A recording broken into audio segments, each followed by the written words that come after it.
Hello everybody, I am your learning helper. और आज हम पढ़ने जा रहे हैं इमरजेंस ऑफ न्यू स्टेट्स, माने नए राज्यों का उदय। इससे पिछली वीडियो में हमने नादिर शाह अटैक दिल्ली को पूरा डिटेल में एक्सप्लेन किया था मैंने आपको। और अगर आपने मेरी इससे पहले की वीडियोस नहीं देखी हैं तो आप मेरे चैनल पर क्लिक कर उसमें प्लेलिस्ट पे जाकर सिविक्स की प्लेलिस्ट को क्लिक करके आप वहाँ पर आपको मेरी सारी हिस्ट्री की जो वीडियोस हैं फॉर्मेट में अवेलेबल मिलेगी, वहाँ से आप देख सकते हैं। तो चलिए अब अपना टॉपिक स्टार्ट करते हैं। With the decline in the authority of the Mughal emperors, the governors of the large provinces, subedars and the great zamindar consolidated their authority in different parts of the subcontinent. इसका मतलब ये है कि मुगल सम्राट माने मुगल एम्परर्स की सत्ता के पतन माने जब डिक्लाइन हो रही थी तो उसके साथ साथ बड़े प्रांतों के सूबेदार, प्रोविंसेस के क्या होता है सूबेदार, और बड़े जमींदारों ने उपमहाद्वीप माने इंडिया जो है हमारा सब कॉन्टिनेंट है, इंडियन सब कॉन्टिनेंट के विभिन्न भागों में अपनी शक्ति और प्रबल बना ली। मतलब ये जो सूबेदार थे जिनको प्रोविंसेस दी जाती थी और ये जो जमींदार थे जिनको जागीर दी जाती थी, इन्होंने अपने आप को इंडिपेंडेंट होकर अपने आप को और ज़्यादा शक्तिशाली बनाना शुरू कर दिया उपमहाद्वीप में। 18वीं शताब्दी के दौरान माने 18th सेंचुरी के दौरान मुगल साम्राज्य धीरे धीरे कई स्वतंत्र क्षेत्रीय राज्यों में बिखर गया। मतलब 18वीं शताब्दी के दौरान इसी शताब्दी में जो मुगल एम्पायर था वो कई सारे छोटे छोटे राज्यों में जो था वो कन्वर्ट हो गया। जैसे सूबेदार थे, मैंने अभी आपको बताया, सूबेदार थे ये अपने आप को इंडिपेंडेंट कर ले रहे थे और अपना खुद का राज्य बना ले रहे थे, है ना। तो ये इंडिपेंडेंट हो रहे थे और ये जो मुगल साम्राज्य था ये बिखर रहा था किन में, क्षेत्रीय राज्यों में। मोटे तौर पर 18वीं शताब्दी के राज्यों को 3 पारस्परिक समूहों में बांटा जा सकता है। मतलब ये जो है ये जो राज्य बन रहे थे इनको हम 3 ग्रुप्स में बांट सकते हैं। 3 ओवरलैपिंग ग्रुप्स माने परस्पर व्यापी ग्रुप माने जो आपस में कनेक्टेड हो, है ना।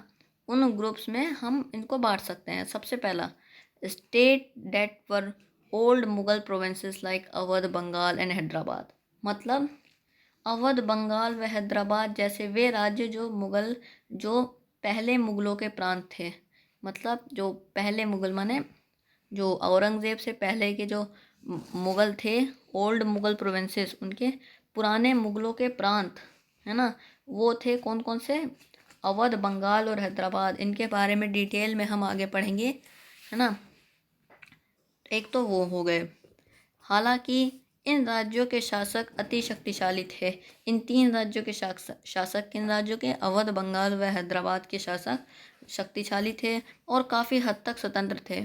इन्होंने अपनी स्वतंत्रता घोषित कर दी थी। ये जो केंद्रीय सत्ता थी, है ना, उससे कोई भी ताल्लुक़ नहीं रखते थे। तो ज़्यादातर उन्होंने मुग़ल बादशाह से औपचारिक तौर पर अपने संबंध नहीं तोड़े, लेकिन औपचारिक तौर पर उन्होंने जो थे मुग़ल बादशाहों से अपने संबंध नहीं तोड़े।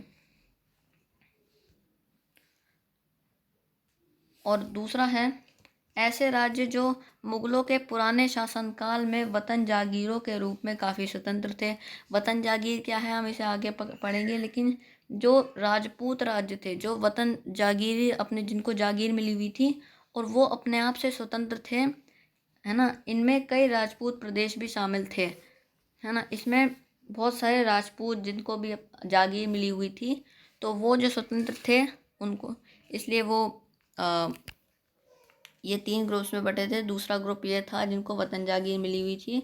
और तीसरी श्रेणी में मराठा, सिखों तथा जाटों के राज्य आते थे।